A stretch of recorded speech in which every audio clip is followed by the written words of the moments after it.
Hi friend, the bed time story में आपका स्वागत है। उम्मीद है आज की स्टोरी आपको पसंद आएगी। चंचल नामक एक नगरी में दीनबंधु नाम का एक ब्राह्मण रहता था। दीनबंधु के 3 पुत्रियां थीं जो विवाह के योग्य हो गई थी और ब्राह्मण के लिए योग्य वरों की तलाश में जुटा हुआ था। उसी समय चंचल नगरी में विद्यमान के लिए किसी दूर देश से 3 ब्राह्मण पुत्र आए। वो तीनों सगे भाई थे। वे दीनबंधु के यहाँ किराए पर रहकर अध्ययन करने लगे। दीनबंधु की अपनी पुत्रियों के विवाह के लिए वो तीनों ब्राह्मण पुत्र सर्वथा योग्य वर लगे। अतः वह उनके साथ अपनी पुत्रियों का विवाह कर तपस्या के लिए निकल पड़ा। उन्हीं दिनों चंचला नगरी में भयंकर अकाल पड़ा। भूखमरी से घबराकर तीनों ब्राह्मण पुत्र अपनी पत्नियों को छोड़कर भाग गए। उस समय मंजली बहन गर्भवती थी। कुछ दिनों के बाद उसने एक पुत्र को जन्म दिया। उसका नाम रोहन रखा गया। तीनों बहनें उसे बेहद प्यार करती। पुत्र के होते हुए अपने पतियों को गम को भूल गई।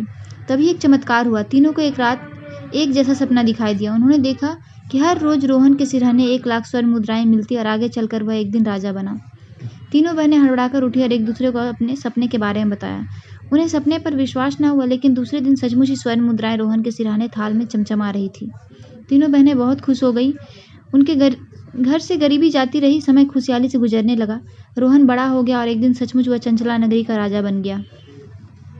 यह समाचार किसी तरह भागे हुए ब्राह्मण पुत्रों ने सुन लिया तो तीनों पुत्र अपनी पत्नियों के पास लौट आए और रोहन की संपत्ति पर मौज करने लगे। रोहन के पास अतः संपत्ति हो गई थी, लिहाजा ब्राह्मण पुत्रों के मन में पाप आ गया। उन्होंने सोचा यदि रोहन की हत्या कर दी जाए तो वे आराम से उनकी संपत्ति का मालिक बन सकते हैं। तब तीनों भाइयों ने मिलकर एक योजना बनाई। योजना के अनुसार तीनों भाई रोहन का दर्शन कराने बहाने विंध्यवासिनी देवी के मंदिर ले गए।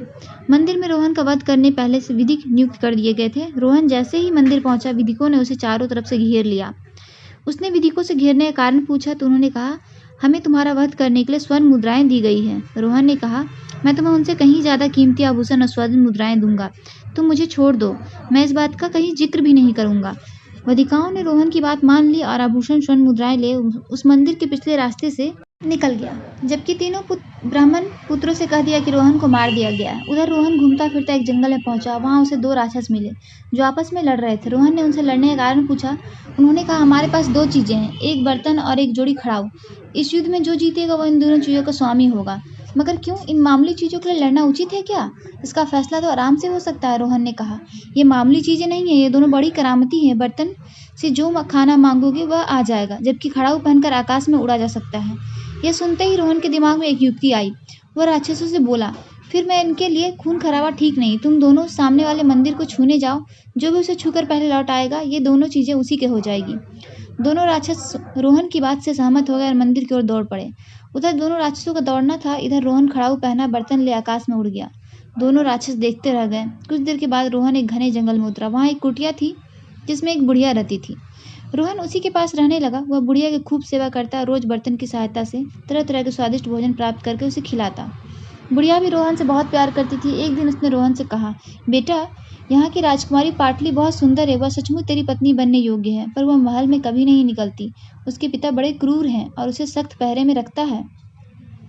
माँ, यदि ऐसी बात है तो मैं उसे यहाँ से आजाद कराऊंगा। रोहन ने ऐसा कहा। बुढ़िया की बात सुनकर उस राजकुमारी को पानी को उतावला हो उठा था। उसी रात उसने खड़ाऊ धारण किए आकाश मार्ग से उड़ चला। वह राजमहल की छत पर उतरा और सावधानीपूर्वक आगे बढ़ते हुए राजकुमारी के कक्ष तक चला गया। उसने राजकुमारी को अपना परिचय दिया। वह बहुत प्रसन्न हुई और उसे जानलेवा कैद से मुक्त होने के लिए अपने स्वयं उसके सामने शादी का प्रस्ताव रख दिया। रोहन ने प्रस्ताव सहर्ष स्वीकार कर लिया। इसके बाद दोनों आकाश मार्ग में होते हुए कुटिया में आ गए। कुछ दिनों के बाद रोहन पाटली और बुढ़िया के साथ चंचला नगरी में लौट आया। रोहन को देख पूरी नगरी में खुशी की लहर दौड़ गई। उसकी माँ और मौसी पुत्र के साथ पुत्रवधू को पाकर फूली न समाई, मगर उनके पिता, चाचा, ताऊ उसे देखकर अंतकित हो उठे। अब अवश्य ही रोहन उन्हें फांसी पर चढ़वा देगा। यही सोच उनके दमक खुश्क होने लगे, लेकिन उनकी नौबत ही नहीं आई। चंचला नगरी के लोगों ने जब रोहन के साथ घटी घटना का पता चला तो उन्होंने तीनों ब्राह्मण पुत्रों को पीट पीट कर मार डाला।